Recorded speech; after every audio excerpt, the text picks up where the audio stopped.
नमस्कार, मैं भावना आप सबका एक बार फिर से स्वागत करती हूँ अपने YouTube चैनल हिंदी गुरु पर। मैंने हिंदी व्याकरण की एक सीरीज शुरू की है जिसमें हम हिंदी व्याकरण के हर टॉपिक को सरल और विस्तृत रूप से सीखते हुए आगे बढ़ेंगे।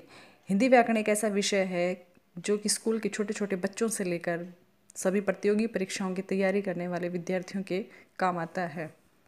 तो आज हम अपने वर्णमाला विषय को आगे बढ़ाते हुए व्यंजनों का वर्गीकरण किस किस आधार पर किया जाता है, जिसमें मुख्य रूप से हैं स्पर्श व्यंजन, अंतस्थ ऊष्म व्यंजन, अल्पप्राण, महाप्राण, सघोष, अघोष, अर्धस्वर, लुंठित तथा पार्श्विक व्यंजन क्या क्या होते हैं, इनके बारे में हम आज जानेंगे। मेरी पिछली वीडियो आपको प्लेलिस्ट में मिल जाएंगे। टॉपिक को अच्छे से समझने के लिए वीडियो को अंत तक जरूर देखें और बेल आइकन को प्रेस करना ना भूलें। तो चलिए शुरू करते हैं अपना आज का विषय।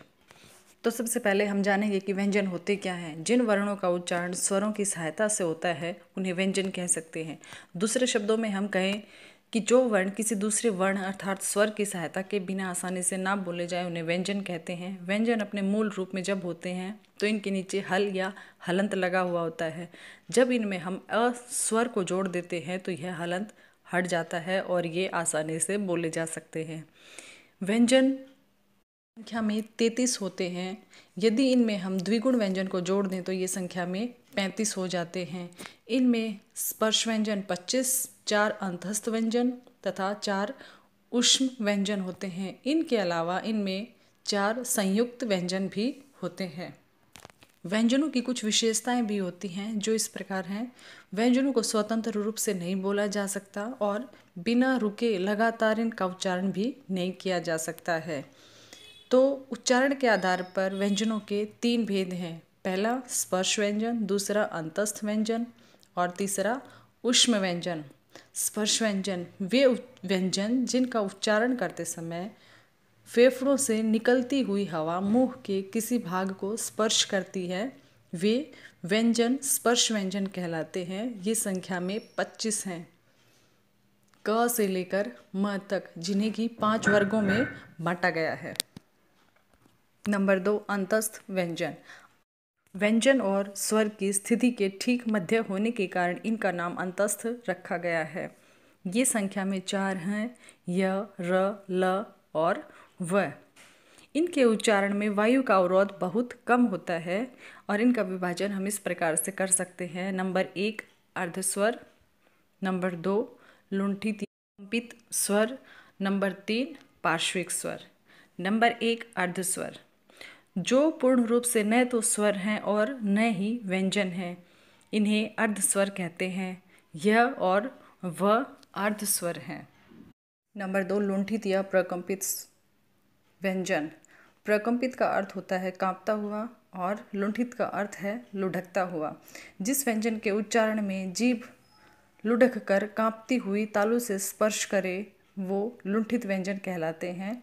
र लुंठित व्यंजन है। नंबर 3 पार्श्विक व्यंजन। पार्श्विक का अर्थ है बगल का। जिस ध्वनि के उच्चारण में जिह्वा वायु के रास्ते में खड़ी हो जाती है और वायु उसके अगल बगल से निकल जाती है वह पार्श्विक व्यंजन कहलाते हैं। ल पार्श्विक व्यंजन है। नंबर 3 है ऊष्म व्यंजन। जिन वर्णों के उच्चारण में वायु मुख के किसी भाग पर रगड़ खाकर निकले और ऊष्मा या गर्मी पैदा करे वे ऊष्म व्यंजन कहलाते हैं। ये संख्या में 4 हैं, श, श, स और है। अगला वर्गीकरण है घोषताओं के आधार पर। हमारे गले में 2 झिल्लियाँ होती हैं जो हवा की गति से कांपकर बजने लगती हैं। इन्हें स्वर तंत्री कहते हैं। स्वर तंत्रियों में होने वाले कंपन, नाद या गूंज के आधार पर व्यंजन के 2 भेद किए जा सकते हैं। नंबर 1 सघोष और नंबर 2 अघोष व्यंजन।